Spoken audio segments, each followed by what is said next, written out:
Hello, and thank you for joining us for our SmartPass demo.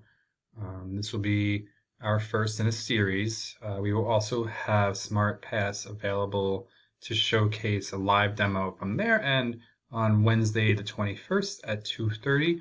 I will send out an invite for that as well. But just wanted to kind of give you a couple video demos of some of the features and how to use them appropriately. So here we're just going to start with a demo username, but this is what you would get by going to smartpass.app. You could either access SmartPass on your Chromebook or computer.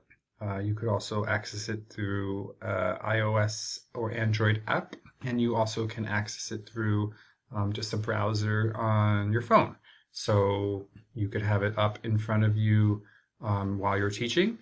You could on your Chromebook, or you could also have it as you're walking around in your hand as another tool. So you would go to the site, you'd put in your information, and then you would sign in.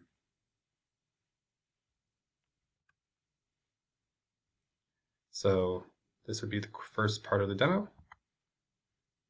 So there are 3 tabs that you'll see. There are passes up here, hall monitor, and my room. Passes create hall passes for students, and you can see all the hall passes that you've created and sent.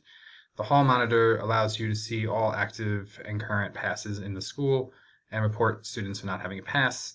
And then there's my room, which would be your room, and see all the passes that are created to and from your rooms. You can view scheduled passes for your room as well. We'll talk about that. So the first page that you'll see pretty much gives you this. And you could either create a pass now or create a pass for later. And you have the option to make a pass declinable. You can allow for notifications, maybe later, and then you're all set. So let's say that you are in a classroom or you are out in the hallway taking temperatures for your classroom. How do we send a kid to the bathroom or to possibly the nurse? So let's say we had to send a student to the bathroom. So you click on that, and then the students will be put in there. But as for now, we'll use demo student 1. Click, click, and then let's say we're leaving from, we'll use fielding. And they're going to go to the nurse.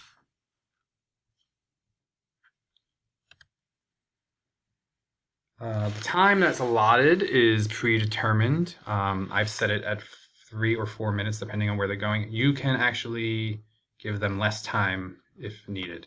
That's one way.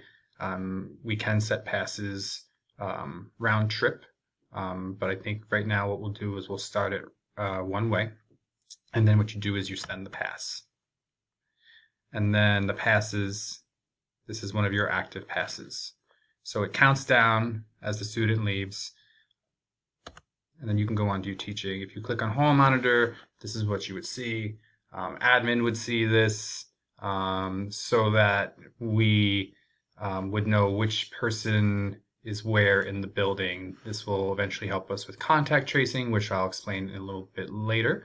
But right now, for this instance, we have the demo student going to the nurse, and when he or she arrived there, the nurse would see the person come in and would click on there and can end the pass. Now, let's say that this student did not go straight to the nurse and ran out of time.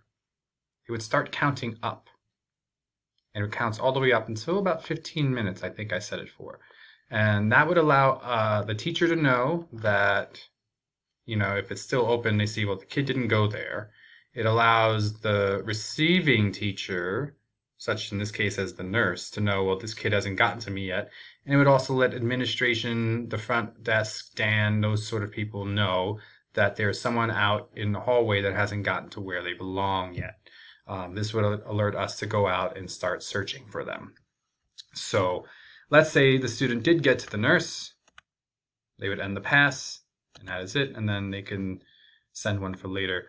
On the administrative side, which I can show you later in a different video, we can create reports. We can see who has been out and how often. We can see times that that students tend to leave, so certain hot times. We can see which kids, we can start seeing trends in terms of which kids leave at what time. So there's just a lot of things we can do here.